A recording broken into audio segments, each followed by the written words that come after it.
brother. All I can tell you is just listen attentively because you're going to learn a lot. I'm going to pronounce his name. Hopefully I get it right because I try. I practiced it like 5 different times. Tobenna Okeke. And this brother, before he comes, just let you know, he's a former NFL player for the Tennessee Titans, pro athlete. Brother's a motivational speaker.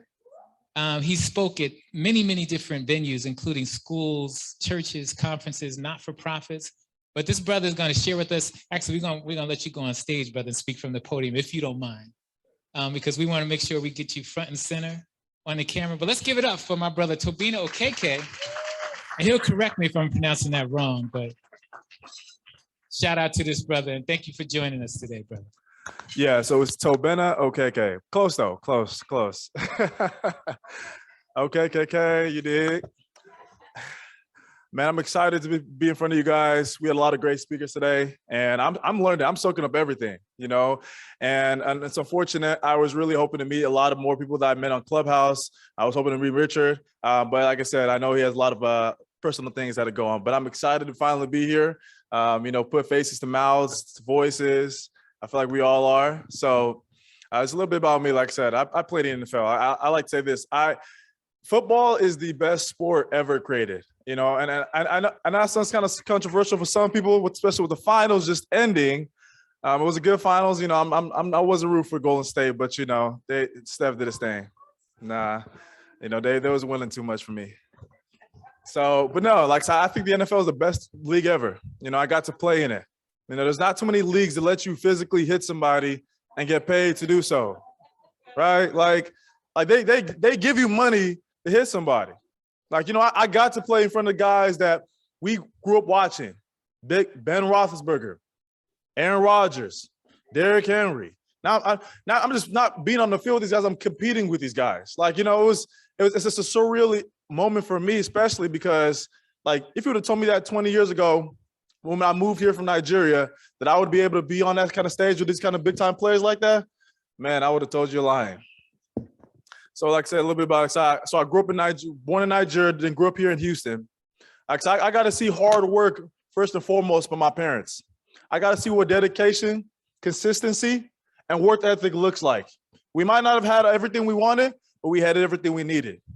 You know, and I give them all praise for everything, all the accomplishments, all the success, and everything that I ever had. But like I said, like football is amazing. We got to do a lot of things. Like I said, but I didn't know that that's what I wanted to do. Because growing up in a Nigerian household, I don't know if you guys know any Nigerians, but you got to be one of 4 things. You got to be either a doctor, you got to be a lawyer, you got to be an engineer, or you got to be a failure, right? you get one of those 4 choices. So growing up, that was kind of conflicting for me because I didn't want to do any of those things. My brother's an engineer, my sister's and she's in med school. So, you know, I'm kind of the runt. So like if you would have asked me growing up what I wanted to be, I would have told you I wanted to be like a Power Ranger. Like I just want to be acrobatic, do backflips and beat up monsters. Until I found out that wasn't a real feasible job. You know, I'm pretty sure their health insurance was out the roof. So it wasn't until like my 9th grade year, we had a former NFL player like I am right now come speak to my football team. He told us he brought his jersey, he brought his rings. He told us about the foods he got to eat, the places he got to travel, the things he got to experience. And at that moment, I knew that was what I wanted to do. Like I was just like one of those moments like, yeah, that's it. Like it was there, right there and then. But, you know, telling my parents that they didn't really believe me because I was a skinny kid. I was 145 pounds as a freshman, playing the biggest position, D-line. But not only did I get a full scholarship, I got multiple full scholarships at D-line at 180 pounds playing that. I was an all-state player in Texas. And long story short, like I said, we got to get to the league. So like I said, I got a little story before I gave everything going. We have 3 sisters, 192, 196, and 198. They live together.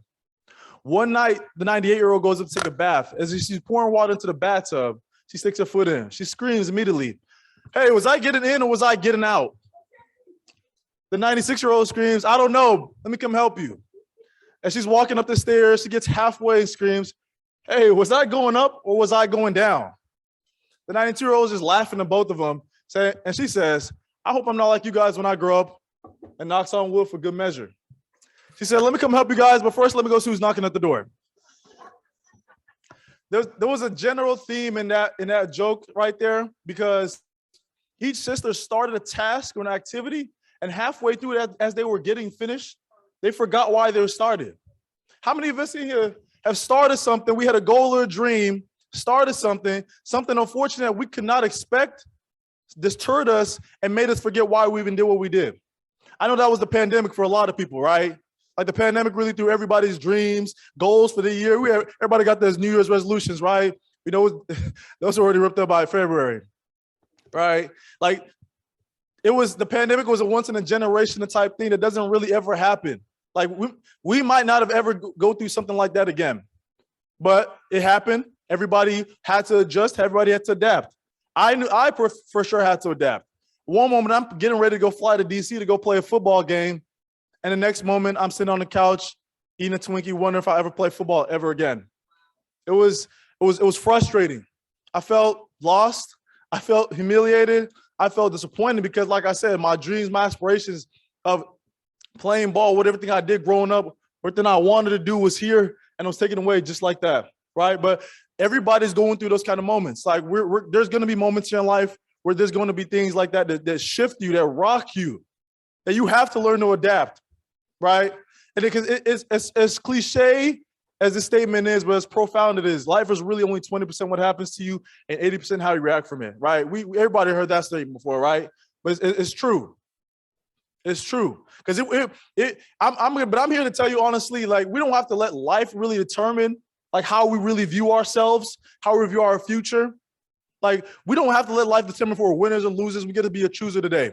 We got to be a chooser, right? Because every day we're making choices, right? You're making a choice to make a change.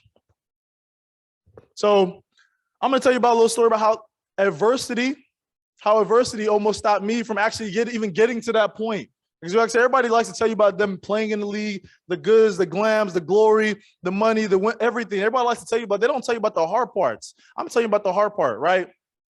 So I finished up my senior year of college in 2017.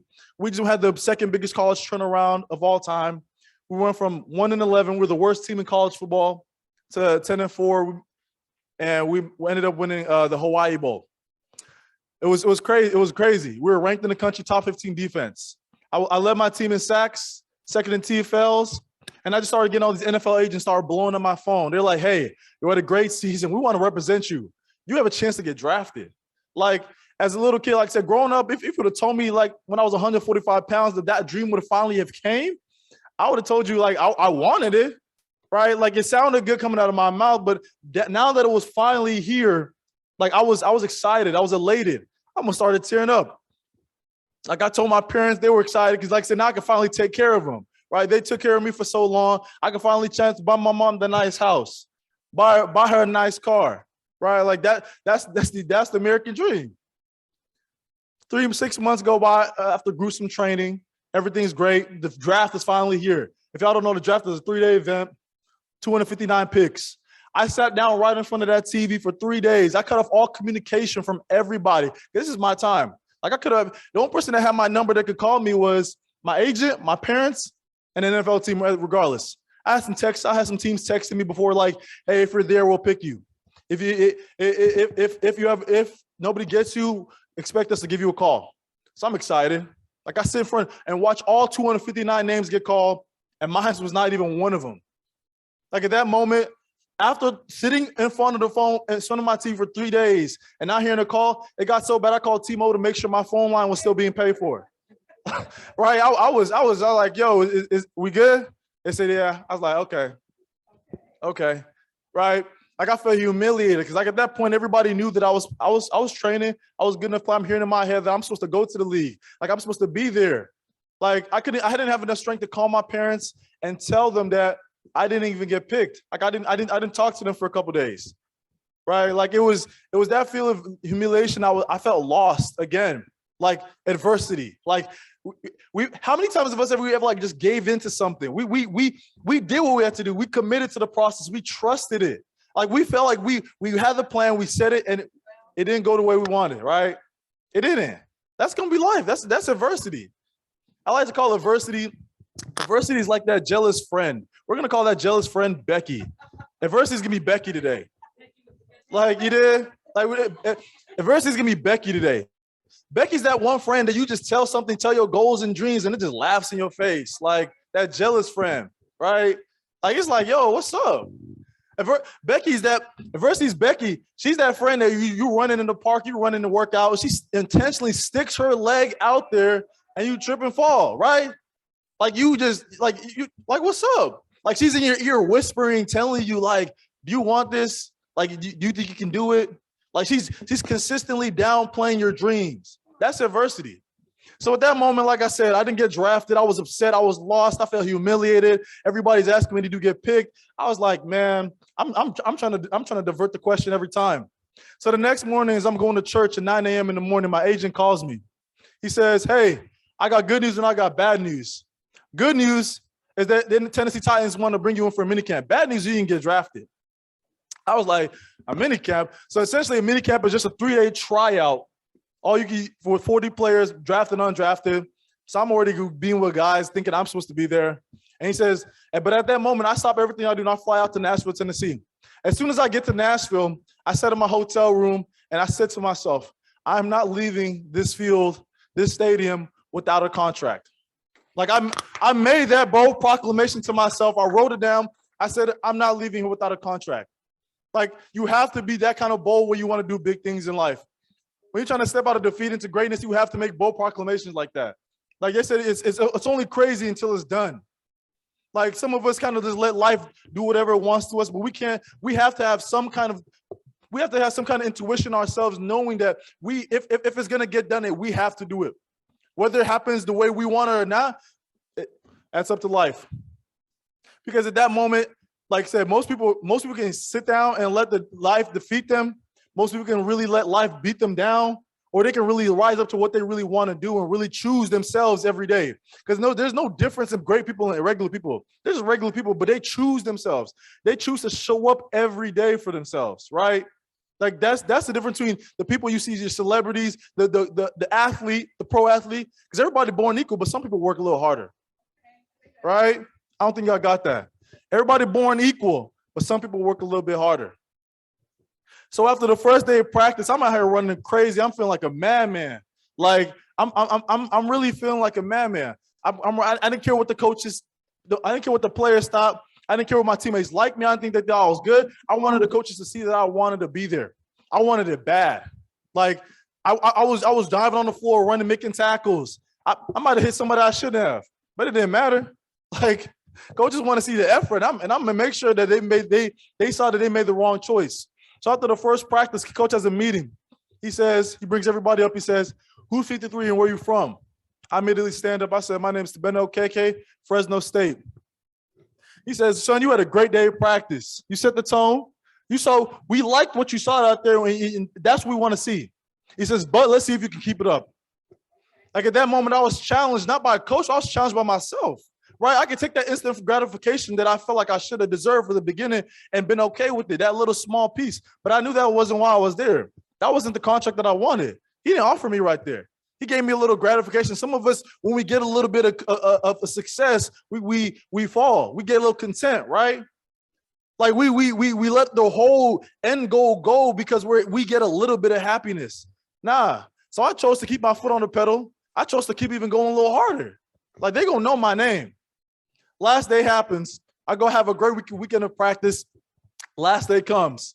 Like I'm expecting coach to say, "Hey, MiniCam guys, I appreciate you guys. I'm ready. I'm ready to get my knee up. We on a knee." Coach says, "Hey guys, I appreciate you guys having us out today. I appreciate the MiniCam guys coming out and participating and giving everything you got. Because like I said, we're not guaranteed to be there after 3 days. The drafted guys, oh, they're already ready. They're going back to the hotel. You know, but I'm ready to be one of them, right? So I'm expecting him to call my name. And at that moment, he does something I was not expecting. He threw me another curveball. Adversity threw me another curveball. As soon as he says, guys, I appreciate everybody for coming out, but MiniCam guys, your plane is ready. Your plane ticket is ready. Take a shower and then we'll take a shuttle to the airport. Like at that moment, I'm like, yo, what? Like I'm like, yo, I gave it all. Like you shouted at me. I thought you owed me to get a contract at this point, right? Like what? Like sometimes we think life owes us anything. Life doesn't owe you anything. I'm gonna tell you that right now. But at that moment, I was able to walk off that field because I know I gave everything that I had. Like it might have sucked, yes, but I held my head up high because I knew that at that moment I left everything I could on that field. So as I'm taking a shower, about to head to the shuttle to go to the airport, I have an assistant manager check my shorts. He said, "Coach wants to talk to you." I'm like, "You already cut me once, you gonna cut me twice?" All right, so I go into this empty room. In walks him, the head coach, the GM, and the owner. They sit me right down in my face. I said, "Tobenna, you had a great weekend of practice. You exemplified what it meant to be a Tennessee Titan. We want to offer you a contract right now." Like at that moment, like I'm a big guy. I don't really cry too much. I started tearing up. I called my dad. The first thing I did was call my dad. I wish I had a picture to show y'all. I got this big baby blue Tennessee Titan hat on, signing my first NFL contract. I called my dad. He started tearing up. You know, he's an old school Nigerian dude, so he don't really, show too much emotion. But he was crying, and at that moment, I knew my dreams was there. I knew I made it. I got to don the crest, the shield on my chest, right? Because at that moment, most people would have, if I would have let my emotions and let adversity hurt me, when my plans didn't go the way I wanted, when opposition showed itself, I wouldn't have got to that point. Most people, when adversity shows, they falter. They let their ego get too big that it didn't go the way they wanted, and they don't keep pursuing it. But I use the humiliation, I use the defeat, I use all that as fire. I showed up every day. I made sure that coaches knew that if you gave me a chance, I'm gonna take advantage of it. And that's what happens in life sometimes. When sometimes things don't go right in life, that you're going to have to keep showing up. Right? You're gonna have to throw the ego beside you, and you might have to do things that most people didn't think you'd have to do.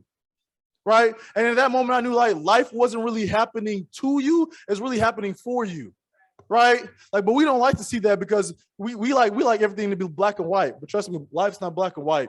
I like to compare life and adversity to a bow and arrow. Which goes farther? An arrow where you throw it forward or when you pull it back on the bow? When you pull it back, right?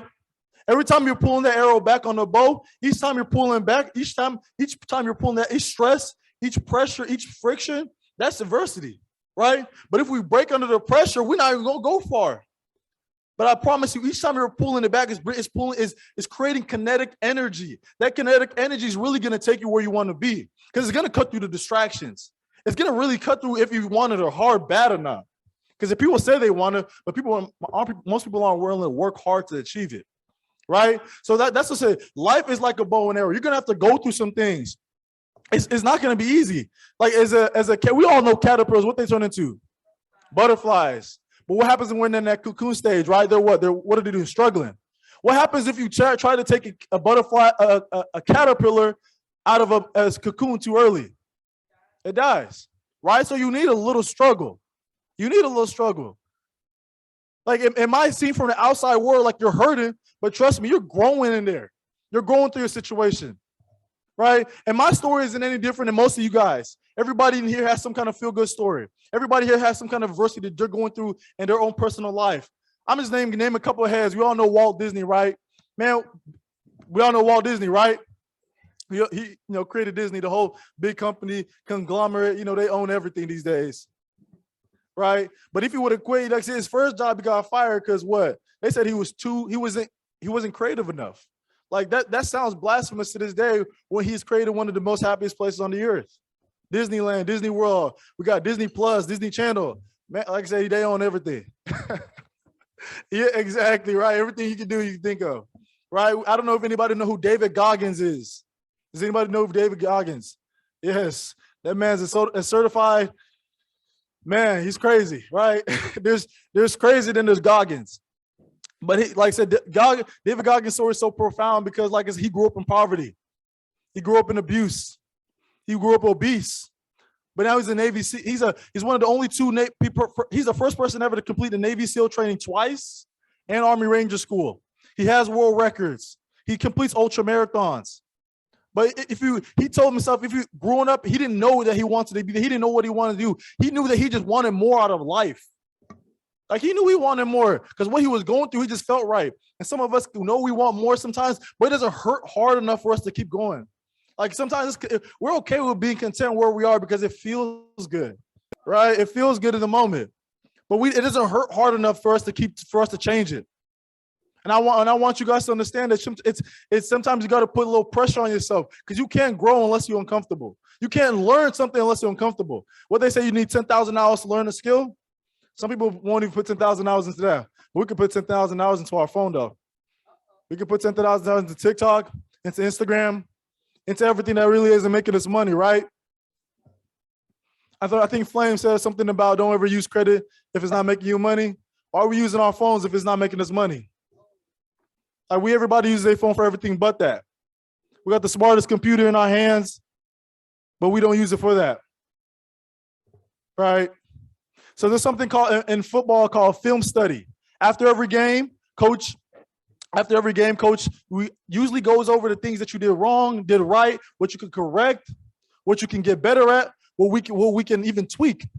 So I was especially hard on myself in film study, right? Because I had one of those old school coaches that would let everybody know if you did wrong. Like it was almost to the point where it was debilitating. Like he would vehemently let you know, but because he expected more out of you, right? We got to be sometimes hard on us. We got to expect more out of ourselves. So one day out of practice, I thought I had a terrible practice, but he said something surprising to me. He said, Tobenna, sometimes it's not as bad as you think. It's not as good as it seems, right? Like sometimes we give adversity and situations in our life too much of a magnifying glass. We blow it up to too much bigger than what it is, right? Have you ever had one of those moments in your life where it just felt like the world was about to end? Like there was nothing better could have came from this moment. I don't know whether you failed a test, you crashed your car, you couldn't learn, you lost your wallet, lost some money. You felt like nothing could get better. A day go by, a week go by, maybe in a month, and you forget about it, right? Because life is about moments. But sometimes we get so stuck up in those moments. We're so close to the picture that we can't really see how blessed that we truly are, how much that you really have going for you. But sometimes when you step back, it gives you some kind of perspective on your life. Like that adversity that you thought that you couldn't ever get better, that you can never come back from. We had some people say he went broke, he was homeless, he's in his house. Like most people go into those situations and they can't come back from it because they're only seeing the situation. They only sometimes let the opposition be so much bigger than their future that it hinders them from ever growth. It takes a special person to really be at the bottom and rise to the top. It takes a special person because it's easy to be at the bottom. It's easy to be broke. Trust me. Because you can sit at home and watch Netflix all day. It's easy to do that. It's harder to pick yourself back up, put your boots on, and humble yourself, even get a job and do what you need to do. It's easy to be broke, right? Like, so for me, I say that because it's so passionate, because at one point that was me, right? And we're gonna get to that. But I have a thing called the define method. We all know how to spell define, DEFINE, right? So each it's an acronym. It means something, and I use it every time. I have a lot of athletes I mentor use it. I have a lot of people in my nonprofit organization that use it in my leadership program to use it, and it's important because it really allows you when you're going through something to reference something to help you out. So right, we're gonna start with D. Dreams. What are your dreams? Not just what are your dreams. Identify them. Write them down. Like most people, when they go through something, they forget why they even started because they didn't have their dreams written down, right? Right, write them down. E, embrace it. I want you to embrace the struggle. It might be uncomfortable.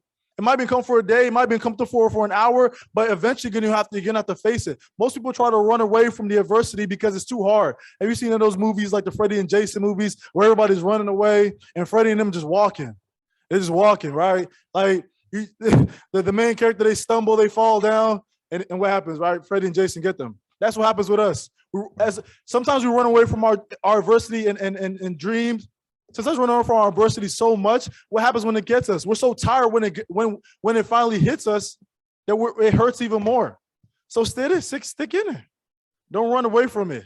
Don't try to use cheap dopamine to mask the pain because it's only going to hurt more in the end. Then we have F, being fearless.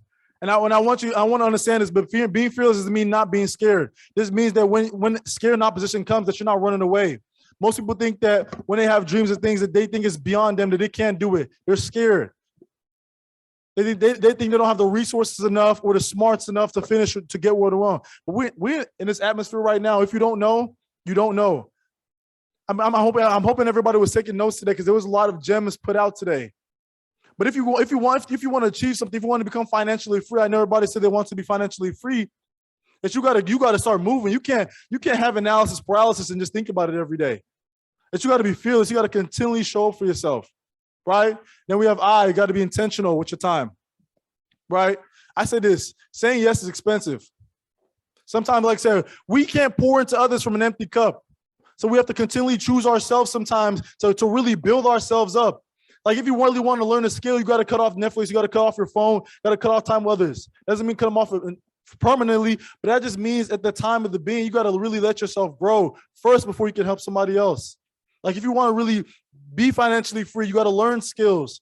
Like these people right here, there's a lot of people that would talk about Flame. They got all these great tips. I'm writing everything down. Honestly, I was writing everything down. Like I'm gonna tap in as soon as this is over. Then we have the end. Then you have new opportunities.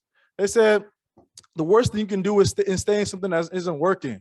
Most of us stay in situations that aren't working because we're too scared to try different ways, right? Like the worst thing you can do is try something over and over again because that's all you know. I want you to really learn. Like I said, for the most part, especially in the African American community, we didn't know how to make money. We didn't know you can make money without using your own money. Those are things that most people will not try because it's scary for them. But they'll keep falling into the same troubles only because they allow themselves to stay in it. Well, the definition of insanity is doing the same thing over and over and expecting a different result. Don't be insane. Trust me, it doesn't work. And then the last one is E. Have some enthusiasm for what you do. Whether if you want to learn a skill, play a sport, do big things, be financially free, like enjoy the process. Because if you're not enjoying it on the way there, it's not going to mean anything at the end. Some people are so end-minded, they don't really enjoy the process. So when they get to the end, it's kind of like, man, like it wasn't as filling for them, right? Like enjoy the process, enjoy the pain, enjoy the uncertainty. Because trust me, at the end, you're going to really sit back and look back and be like, wow, that's what really made everything what I'm doing right now feel so good.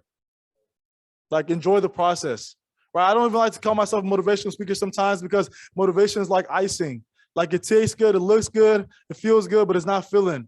I could just give you all motivation today. Something happens tomorrow and forget everything that I said, right? I want to give you some more tips and tricks. That's why I gave you the define method.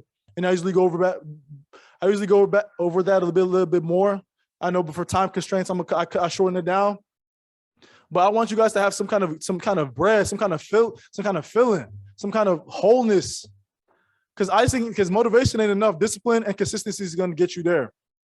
Like I can give you every cliche statement known to man, and as soon as you leave here, you'll forget every single thing I said. But I'm saying you, discipline and consistency is going to always get you there. Like I said, February 9, 2020 was the hardest day of my life. Like I said, growing up, I had my mom. She was my rock. Before every game, she would call me. We'd pray over me. Even if we sucked, she would tell me we was gonna win. Like, we all got those moms out there that just love you through everything, right? Like she was in my ear every time. Even when I was down on my luck, she was always looking out for me in college. I had no money. She was finding ways to send it. I don't know where she got the money from, but she made it work. And I love her every day for it. So the one day I didn't call her before my first XFL game. I didn't call her. And she passed away that day. That was the only game I never called my mom before a game. And the only thing it took me a long time to really accept that. But after that, seeing the people come up to me and tell her how she helped them, how she motivated them, how she gave back and poured into them is why I do what I do right now. Because at the end, even when she was on her last moments, she texted me. She sent me a text and said, good luck, keep working hard, have faith. God's going to keep pushing you. And that's what I want to do for y'all every day. And that's what I do. And that's why I'm happy to be in front of you guys today. I appreciate you guys.